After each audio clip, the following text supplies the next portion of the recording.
কাক আর ময়ূরের গল্প। একটা কাক ছিল, সে নিজের পালকগুলো পছন্দ করতো না। সে বলতো, আহা, যদি আমি ময়ূর হতাম। অন্য কাকেরা বলতো, তুমি যেমন আছো তেমনই সুন্দর। কিন্তু সে তাদের কথা একদমই শুনতো না, আর উড়ে গেল ময়ূরদের কাছে। সে দেখল ময়ূররা নাচছে এবং তাদের রঙিন লেজের পালকগুলো মেলে ধরছে। কাক দেখল কিছু ময়ূরের পালক মাটিতে পড়ে আছে। সে তাড়াতাড়ি নিচে নেমে এলো এবং সেগুলো নিজের লেজে আটকে দিল। এখন আমি ময়ূরের মতোই সুন্দর, বলল কাক, এবং ময়ূরদের সঙ্গে নাচতে গেল। ময়ূররা রেগে গিয়ে বলল, তুমি ময়ূর নও, এখান থেকে চলে যাও।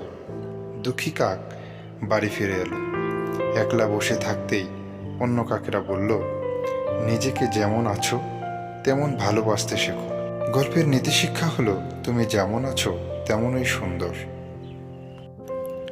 Thanks for watching my video. Please like, share and subscribe for more videos.